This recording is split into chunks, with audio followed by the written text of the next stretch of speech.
బాలబడి యూనివర్సిటీ మంచి భవిష్యత్తు కోసం తెలుగు విద్యార్థులు ఇష్టపడే యూనివర్సిటీ. కాల్ 9059052378 9059052378.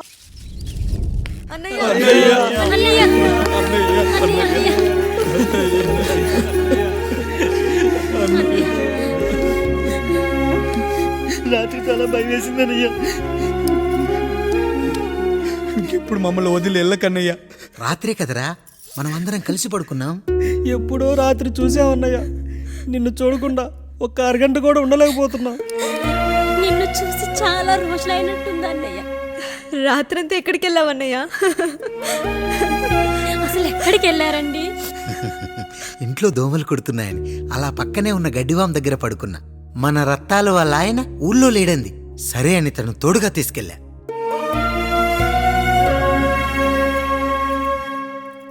మీ సావుకటే మీ కుటుంబం నుంచి మిమ్మల్ని విడదీయాలయ్యా.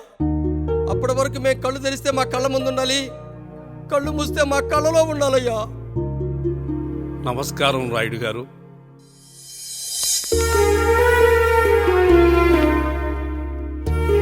నమస్తే. ఏం జడ్జి గారు ఎప్పుడొచ్చారు? ఇప్పుడే. రాయుడు గారు, మీ కుటుంబం గురించి వినడమే గాని ఇప్పుడే చూస్తున్నాను. ఒక్కసారి మీ కుటుంబ సభ్యుల్ని నాకు పరిచయం చేయండి రాయుడు గారు. వాళ్ళు నా తమ్ముళ్ళు. నమస్కారం. మొత్తం ముగ్గురా? కాదు, నలుగురు. వాడు వేరే షూట్లో ఉన్నాడు. వీళ్ళు నా చెల్లెళ్ళు. నమస్కారం తల్లి. వీళ్ళు నా భార్యలు. నమస్కారం అమ్మా. వీళ్ళు నా బంధువులు. నమస్కారం. నా జీవితంలో ఎంతో ముఖ్యమైన, ఆ, ఇష్టమైన, ప్రాణమైన ఆ. మరో మనిషిని మీకు పరిచయం చేయాలి. ఆవిడే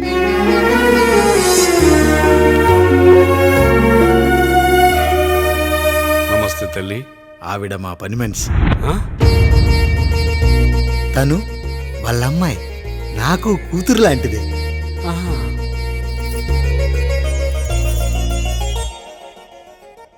ఆ ఫోటోలోని వ్యక్తి ఎవరమ్మా? మీ ఆయన?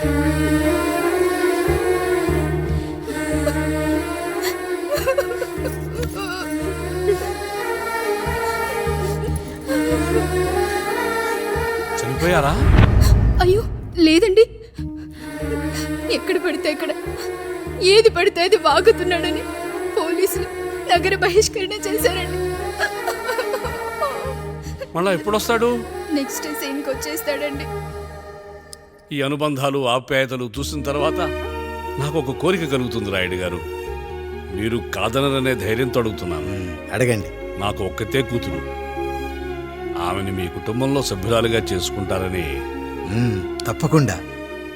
నా భార్యలకు అభ్యంతరం లేకపోతే తనను నేను పెళ్లి చేసుకుంటా.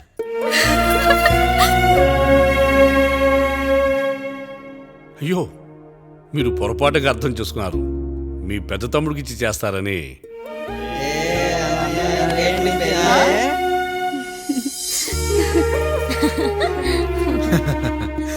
తప్పకుండా తప్పకుండా ఒక మంచి రోజు చూసుకొని మీ ఇంటికి అమ్మాయిని చూసుకోవడానికి వస్తాం. ధన్యుణ్ణి రాయుడు గారు, ధన్యుణ్ణి. రండి రండి రాయుడు గారు. మీలాంటి పెద్దలు మా ఇంటికి వచ్చి మా అమ్మాయిని మీ కోడలుగా చేసుకోవటం. ఇంకా రాయుడు గారు ఏంటి బావగారు? బావగారు అని పిలవండి. సంతోషం. రండమ్మా. త్వరగా అమ్మాయిని పిలిపించండి. మా వాడు అసలే ఆగలేకపోతున్నాడు. మా వాడు చిన్నప్పటి నుంచి అంతేనండి. కక్కొచ్చినా ఏమొచ్చినా ఆపుకోలేడు. త్వరగా మీ అమ్మాయిని పిలిపిస్తే ఆ కళ్యాణం ఏదో చేసేద్దాం. అమ్మా జయమాలిని, అమ్మాయిని చూసురా.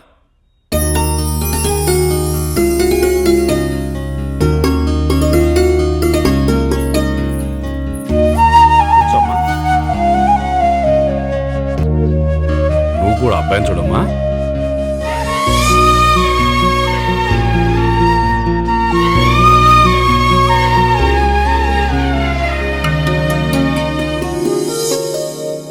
మా అమ్మాయి అని చెప్పుకోవడం కాదు కానీ అసలు ఈ కాలపిల్ల కాదు బావగారు. రాత్రంతా బయట తిరిగినా కోడి కుయ్యకు ముందు ఇంటికి వచ్చేస్తుందండి. మళ్ళా ఊరంతా నిద్రలేగిస్తే తప్పుగా అనుకుంటారు కదా. తను తిరిగే స్నేహితుల్లో పచ్చి తాగుబోతులు, తిరుగుబోతులు ఉన్నారు. కానీ ఆ విషయాన్ని తన మనసులోనే పెట్టుకుంటుంది కానీ స్నేహితుల గురించి ఎప్పుడూ చెడుగా చెప్పింది లేదు బావగారు. దీని చిన్నప్పుడే నా భార్య కారు డ్రైవర్తో కలిసి పక్క సందులోనే కూరగాయల మార్కెట్కి వెళ్ళి తప్పిపోయారు. అప్పటి నుంచి ఎంత వెతికించినా మా డ్రైవరు కనపడలేదు, నా భార్య దొరకలేదు.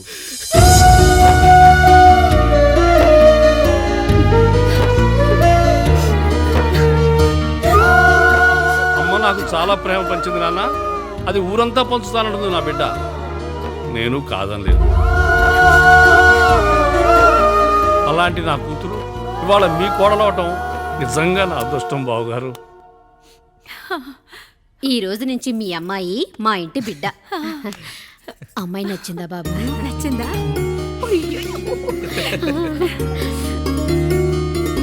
వాడికేం తెలుసు అన్నయ్య గారు, చిన్న పిల్లాడు.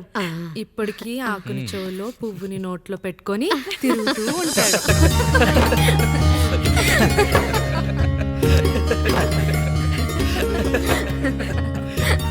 ఇకంత శుభం అన్నమాట. ఇక తాంబూలాలవి మార్చుకుందాం. ఒక నిమిషం ఆగి, నేను చెప్పేది నువ్వే. ఒకసారి నా మాట విను. నేను చెప్పేది నేను ఒక్క క్షణం కూడా ఉండను. ప్లీజ్. అమ్మా శారదా, పెద్దవాళ్ళు వచ్చారమ్మా, మనల్ని చూస్తున్నారు. అమ్మాయికి పెళ్లి చూపులమ్మా. ఈ టైంలో నువ్వు ఇలా అలర్ట్ చేస్తే దాని జీవితం నాశనం అవుతుంది తల్లి. లోపలికి వెళ్ళు, తర్వాత మాట్లాడదాం. ఇక్కడ మీ కోడలు కాపురం కాలిపోతుంటే మీరు ఆ మంటల్లో మీ కూతురు పెళ్లికి కాఫీలు పెట్టిస్తున్నారా? ఈ ఇంట్లో నేను ఇంకొక క్షణం కూడా ఉండను. ఒక్క నిమిషం తల్లి, అసలు ఏం జరిగిందో నాకు చెప్పమ్మా. ఈయన మంచోడని 6 నెలల క్రితం నాకు పెళ్లి చేశారు. మొదట్లో బాగానే ఉన్నాడు, ఆ తర్వాత ఒక రోజు మందు కొట్టాడు. పోనీ తాగింది దిగాక మంచోడుగా ఉంటాడు అనుకుంటే ఈ మధ్య చెడు తిరుగుళ్ళు తిరుగుతున్నాడు. ఊరవతల చిన్నిళ్ళు కూడా పెట్టేశాడు. మీరే చెప్పండి రాయుడు గారు, ఈ ఇంట్లో నేను ఉండాలా, వెళ్ళిపోవాలా, ఈయన్ని వదిలేయాలా, అక్కర్లేదా? ఎస్, వదిలేయాలమ్మా. వదిలేయాల్సింది నీ భర్తను కాదు, అతనిలోని లోపాలు. ఆశ్చర్యపోతున్నావు కదూ? ఒక మగాడి బాధ సాటి మగాడిగా నేను చెప్తానమ్మా. ఆడదాని ప్రేమ వెలిగించిన అగరొత్తి లాంటిది. ఒకడు వెలిగించగానే కొన్ని గంటల్లో బూడిదైపోతుంది. కానీ మగాడి ప్రేమ దీపం లాంటిది. తాను కాలుతూ కూడా నలుగురిని వెలిగించుకుంటాడు. ఆ వెలుగులో ఆనందాన్ని వెతుక్కుంటాడు. చూడమ్మా శారద, నువ్వు కాకిలోని నలుపును చూస్తున్నావు, నేను దాని రెట్టలో తెలుపును చూస్తున్నాను. మొగడు మందు కొట్టొస్తే నిన్ను కొట్టలేదని సంతోషపడాలి గాని బాధపడకూడదమ్మా. ఇక చిన్నిల్లు సంగతి అంటావా? రుచిగా ఉందని లొట్టలేసుకుంటూ సగం తిన్న బిర్యానీలో కుక్క మూతి పెట్టిందని తెలిసాక దాన్ని పారేసుకుని ఆకలిని చంపుకోవడం కంటే నాకింది మనింటి కుక్కే కదా అని దాని మూతిపళ్ళు రాలగొట్టి ఇంట్లో కట్టేయాలి. నీ భర్త కూడా అలాంటి కుక్కలాంటి వాడేనమ్మా.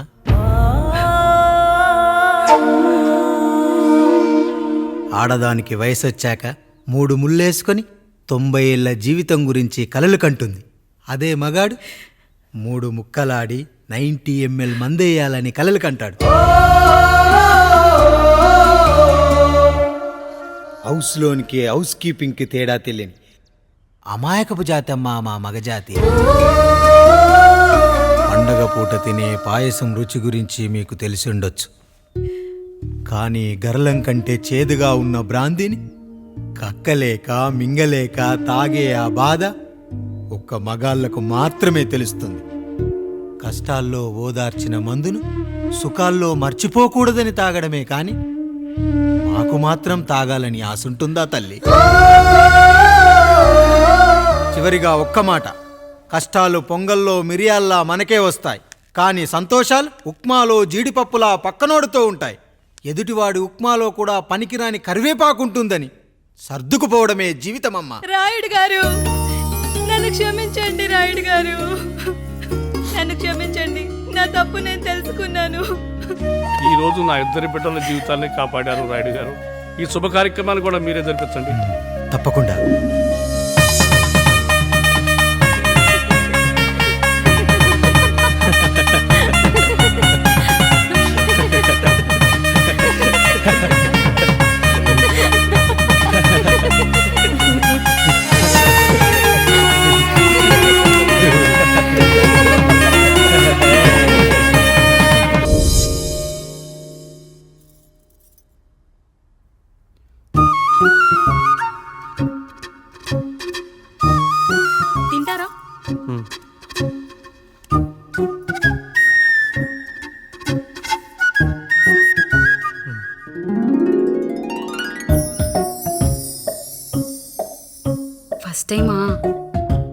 అవును, మీకెలా తెలిసిపోయిందండి? అంటే మా బామ్మ చెప్పింది. శోభనం గదిలో అనుభవం ఉన్న మగాడైతే మామిడి పండు పిసుక్కొని తింటాడు, అదే లేనివాడైతే మీలా ఇలా అరటిపండు ఓపిగ్గా ఒలుచుకొని తింటాడు అని.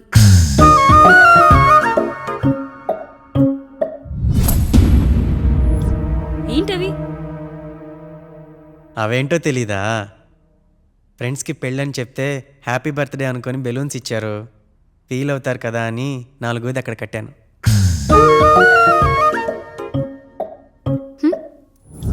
అన్నీ వచ్చాడు. పిల్లల గదిలోకి వెళ్ళారా? వెళ్ళారండి. మీరెంత ఏంటి ఇంత రాత్రైనా ఇంకా పడుకోలేదా? మీరు లేనిది ఎప్పుడైనా పడుకున్నామా అన్నయ్య? అందరం కలిసే కదా పడుకునేది మావయ్య.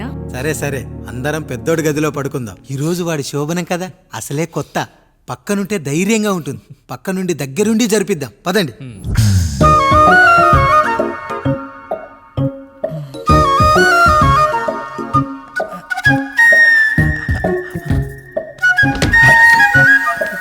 కానివ్వండి రా, కానివ్వండి.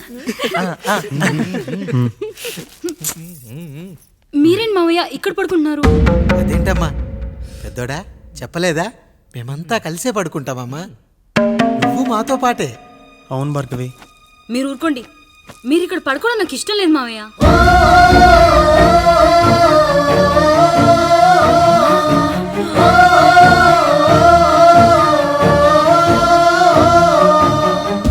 అదేంటమ్మా అలా అంటావు?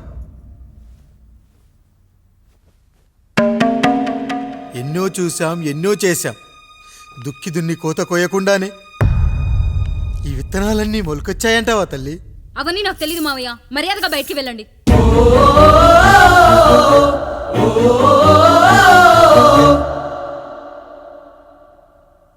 కనీసం ఆ మూలనైనా పడుకుంటామమ్మా. నువ్వైనా చెప్పరా పెద్దోడా? అంటే తను ఇబ్బంది పడుతుంది కదా నాన్న.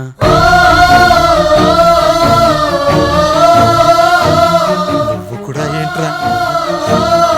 పిల్లలేదో ఆశపడుతున్నారమ్మా. ఒక్కసారి ఆలోచించమ్మా. మావయ్య మీరు బయటికి వెళ్తే మేము తలుపులేస్తాం.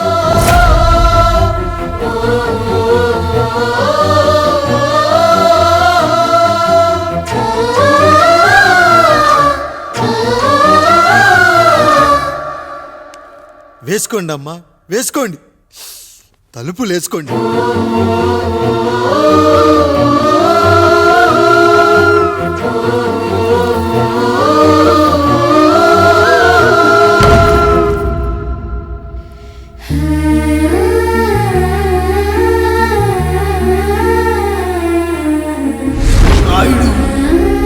బిడ్డలు జాగ్రత్త. ఈ రోజు నుంచి వీళ్ళంతా నీ తమ్ముళ్ళు చెల్లెళ్ళు కాదు, నీ బిడ్డలు.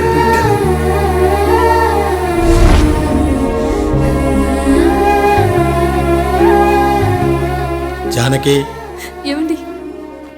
సావిత్రి, ఏమండి? లక్ష్మి, ఏమండి? మన గదిలోకి పదండి. ఇక నుంచి ఎవరి పిల్లలతో వాళ్ళ గదిలోనే పడుకోవాలి. ఇది ఈ రోజు నుంచి ఈ వంశానికి రాస్తున్న కొత్త శాసనం. అయ్యా అలా అరకండి అయ్యా. మీరు లేకుండా మేము ఎప్పుడైనా విడిగా పడుకున్నాం. అంతా కలిసే కదయ్యా పంచుకున్నాం. వెళ్ళరా వెళ్ళు. నీకు భార్య ఉంది, నీకు పడగది ఉంది. వేసుకోండి రా, మీరు వేసుకోండి. తలుపులు వేసుకోండి. మీరు కూడా ఏంటండి పిల్లలేదు? చిన్న పిల్లల వాళ్ళని ఉయ్యాల్లో ఆడించేటప్పుడు పక్కనే ఈ నాన్నకు కావాలి. బడికెళ్ళేటప్పుడు పక్కనే ఈ నాన్న కావాలి. గుడికెళ్ళేటప్పుడు కూడా పక్కనే ఈ నాన్న కావాలి. కానీ శోభనం గదిలో మాత్రం పక్కనే ఉంటానంటే బరువయ్యాను జానకి, బరువయ్యాను.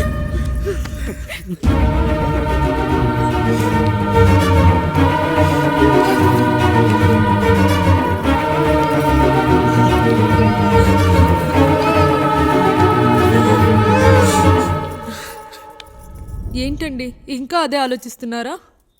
ఎలా మర్చిపోగలను లక్ష్మి? జరిగింది ఏదో జరిగిపోయింది, మీరు బాధపడకండి. ఎంత మాట అన్నాడో చూసావా? నా భార్య ఇబ్బంది పడుతుంది, బయటికెళ్ళండి నాన్న అన్నాడు. వాణ్ణి ఎలా పెంచాను, చదువుకుంటే పై చదువులకు వాడు వేరే ఊరు వెళ్ళాల్సి వస్తుందని చదివే మాన్పించేశాను. జ్వరం వస్తే ఆ మాత్రలు చేదుగా ఉంటాయని నేనే మింగాను. నోరు తెరిచి అమ్మ కావాలన్నప్పుడల్లా ఇంతమంది అమ్మల్ని ఇచ్చాను.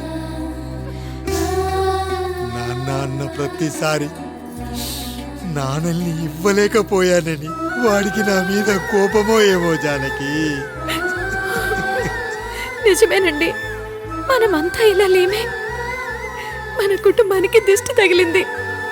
మా నాన్న మరణంతో ఆస్తిపోయి తమ్ముళ్ళతో నడి రోడ్డున పడ్డప్పుడు ఇలాంటి కష్టాన్ని మొదటిసారి అనుభవించాను.